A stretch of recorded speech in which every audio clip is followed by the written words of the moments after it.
gente vai falar agora sobre síndromes gripais e Covid.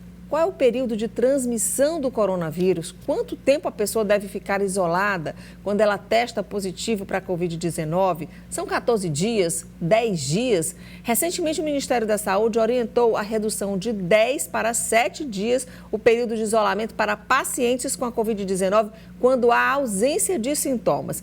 E para falar sobre este assunto e também sobre a transmissibilidade do vírus da gripe, como o H3N2, nós vamos conversar a partir de agora com o médico infectologista José Noronha sobre este assunto. Ele também faz parte, gente, do Centro de Operações Emergenciais, que trabalha nesse assunto diariamente, né? Inclusive orientando as pessoas como que deve agir. A gente já está aqui com ele. Bom dia, doutor José Noronha. Prazer tê-lo aqui para tirar essas nossas dúvidas, né? A gente está aí há quase 2 anos, mais de 2 anos com essa pandemia, mas sempre com dúvidas, porque sempre são novos estudos, novas orientações. E a gente queria começar justamente sobre esse período de isolamento. O Ministério da Saúde, ele divulgou agora no dia 10 que a pessoa deve diminuir, por exemplo, quando não há sintomas, né, mais da Covid. É assintomático, é isso? De 10 para 7 dias? Eu queria que você explicasse melhor isso. Bom, na verdade, isso não causa um impacto muito grande para a pessoa que está doente em si, né? A porcentagem de assintomáticos a gente descobre como? A gente descobre quando tem um contato com um indivíduo positivo, quando a gente vai fazer um exame de rotina, uma avaliação antes de uma reunião familiar e você descobre esse paciente assintomático. Essa é a menor proporção dos pacientes que a gente lida no consultório. Então, na verdade, esse impacto vai refletir para o médico, para a pessoa que está provendo essa assistência em saúde. Por quê? Nós sabemos que a transmissão ela está intimamente relacionada com a gravidade da doença. Então, você transmite 48 horas antes de aparecerem os sintomas, transmite menos, mas transmite, e você transmite especialmente durante o período de sintomas. Os portadores que são assintomáticos, eles têm uma carga viral menor, eles têm uma capacidade de transmissão menor. E aí o que acontece? Essas recomendações servem justamente para você reintroduzir no ambiente de trabalho essas pessoas. Por quê? Porque nós temos algumas evidências que até 7 dias seria aquele período maior de transmissão durante o que a gente chama de período de replicação viral. Então, vamos para a gente resumir. A pessoa testou positivo, mas não sente nada. Testou positivo porque estava em contato com alguém que estava com Covid-19, fez o teste, não está sentindo nada e deu positivo. Ela deve se manter isolada, mas num prazo de 7 dias agora. Isso. Então, a nova recomendação do Ministério da Saúde é o quê? Essa pessoa que não tem sintoma, que não está sentindo nada, testou positivo. E aí nós temos algumas divergências que os médicos vão ter que lidar a partir de agora. Quais são? O Ministério da Saúde, ele diz o seguinte, que com 5 dias, se você não tiver sintomas, se você não tiver febre, você pode fazer um teste rápido de antígeno, aquele do nariz. E se negativo, você pode ser reintegrado à sua prática laboral, né?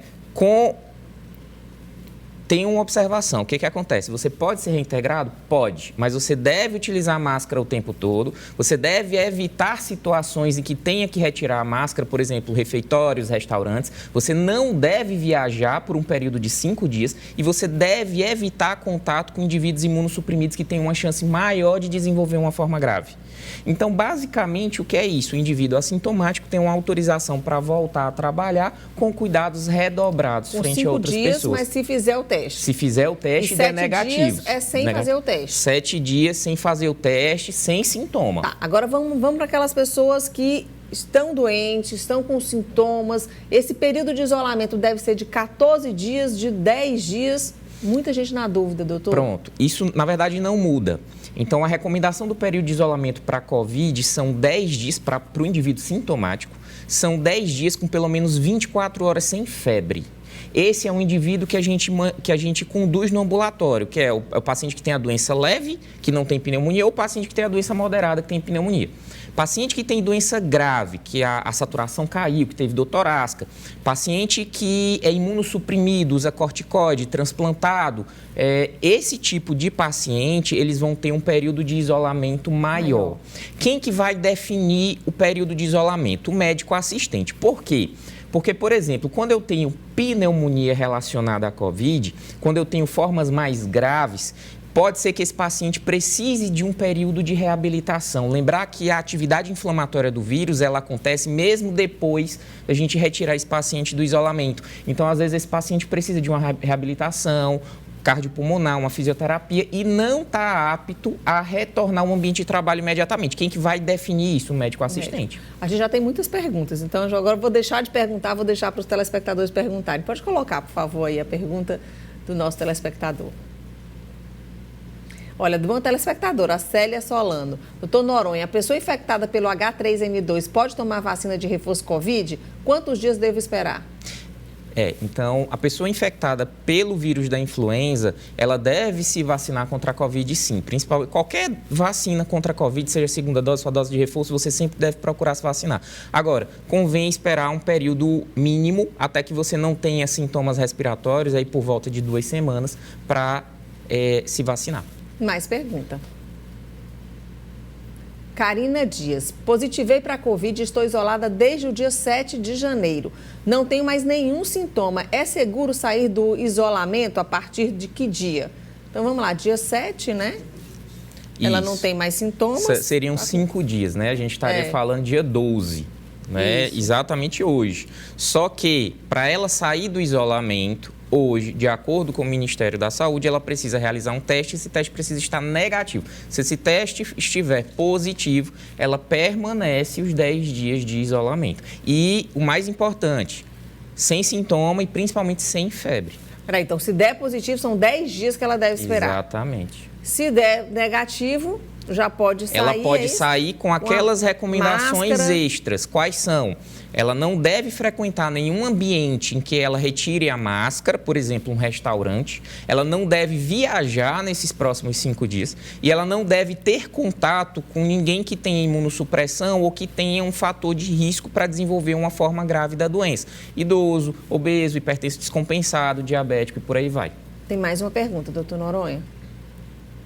José Carlos, para que serve um passaporte vacinal se quem tomou a vacina continua se infectando e transmitindo a doença? Certo. Então, o passaporte vacinal, ele serve como uma atenuação de risco, um controle de dano, por assim dizer. O ideal seria que a gente tivesse capacidade de cobrar, além do passaporte vacinal, testagem por RT-PCR 24 horas antes de uma reunião qualquer. Agora, no nosso contexto, para um país continental que nós temos, com a escassez de recursos que nós temos, isso é inviável. Então, o passaporte vacinal serve para você mitigar o risco de transmissão. Por quê?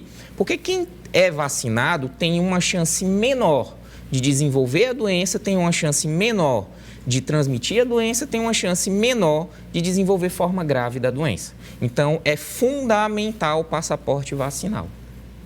Bom, doutor, para finalizar, muita gente com gripe, gripada, e muita gente sem saber se é gripe ou Covid. Todo mundo fica, é gripe ou Covid? Essa é a pergunta do momento, né? No caso das pessoas com sintomas gripais, que não fizeram o teste ou que deu negativo para a Covid, deve se manter isolada também? Esse isolamento, essa transmissão também das gripes, da influenza, como é que acontece? Eu queria que o senhor falasse um pouquinho sobre isso. Certo, então vamos lá. É gripe ou Covid? Ninguém tem como dizer isso, só o teste, né? Por quê? Porque os sintomas são iguais. Não dá para a gente diferenciar essas duas entidades por sintoma. Então, o ideal é que o indivíduo realize um teste. Se esse indivíduo tiver influenza, via de regra, os órgãos internacionais recomendam um isolamento de 7 dias com pelo menos 24 horas sem febre. Nós não temos novas recomendações até o momento pela Anvisa e pelo Ministério da Saúde da situação do surto de H3N2 em vigência da pandemia de Covid. Mas as últimas recomendações que nós temos de influenza do Ministério da Saúde versam o seguinte, que você pode considerar retornar ao trabalho com pelo menos 24 horas sem febre. Depois de 7 dias? De preferência, 7 dias. Tá, porque antes a gente, gripado, fazia tudo, né? Saía por aí e na verdade, não deixava de trabalhar porque estava gripado. O que acontece? A influenza, gerou uma epidemia, gerou formas graves que foram para a UTI. Covid gera formas graves que vão para a UTI. Então, a nossa preocupação é todo e qualquer tipo de síndrome gripal, você está sintomático, o ideal é que você fique de repouso isolado em casa, independente de influenza, independente de Covid. Ok, então, doutor José Noronha, muito obrigada. Acho que a gente passava o Notícia da Manhã inteiro aqui, tirando dúvidas, porque ainda tem muitas dúvidas. Mas é isso, a gente acha que a gente já contribuiu aqui um pouco com a população. Muito obrigada pela sua presença aqui. Disponha. Aí eu espero que a gente tenha mais momentos como esse. Mas sem falar mais de tanta Covid e tanta gripe, né? Obrigada, Com viu, certeza. doutor?